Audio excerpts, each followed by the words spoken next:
But the chief priests stirred up the crowd to have him release Barabbas for them instead. Pilate again said to them in reply, "Then what do you want me to do with the man you call the King of the Jews?"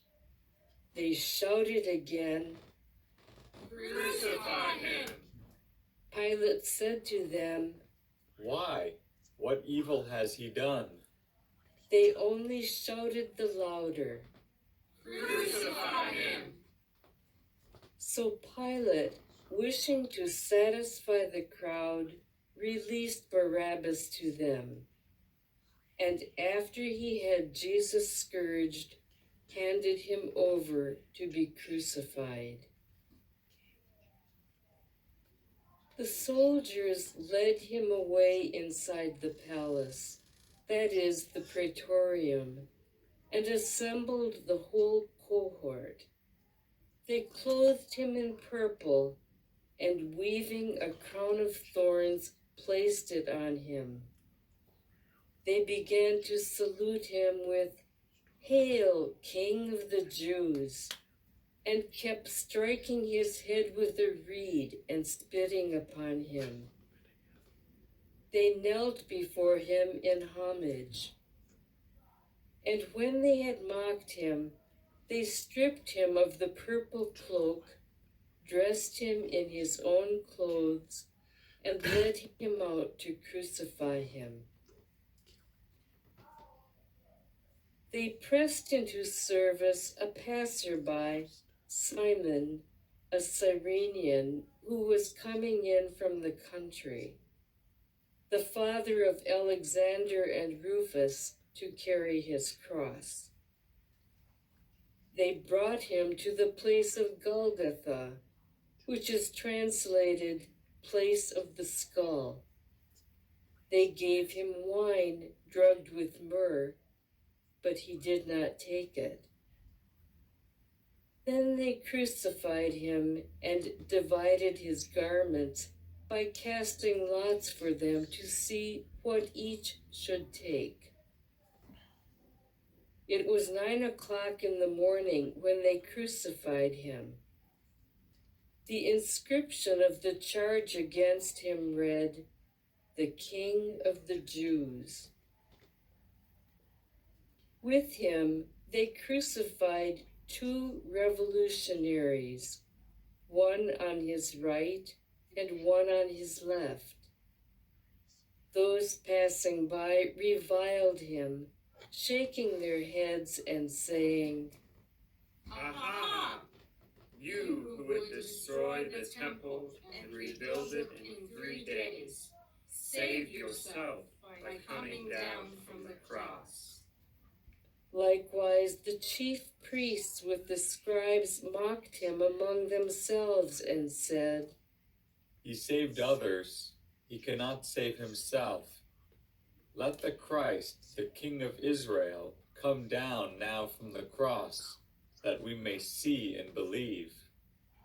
Those who were crucified with him also kept abusing him.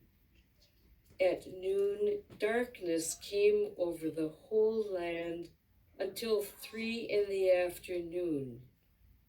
And at 3:00, Jesus cried out in a loud voice, "Eloi, Eloi, lema sabachthani," which is translated, my God, why have you forsaken me?"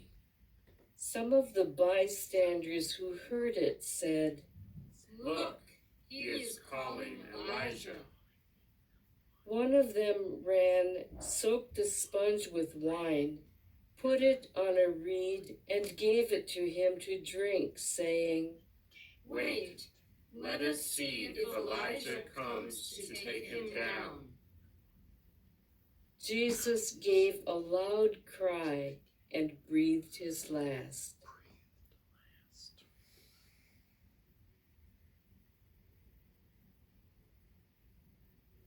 The veil of the sanctuary was torn in two from top to bottom.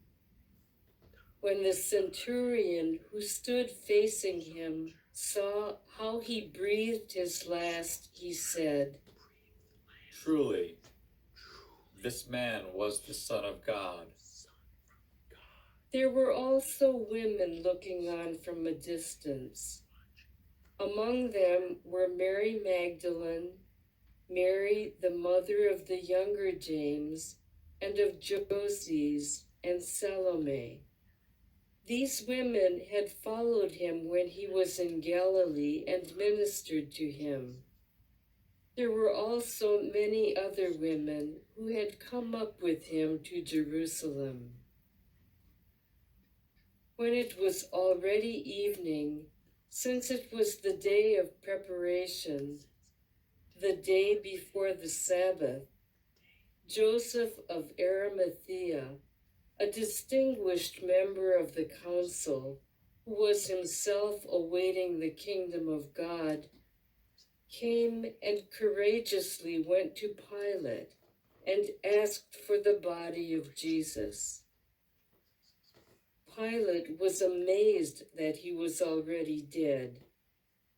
He summoned the centurion and asked him if Jesus had already died.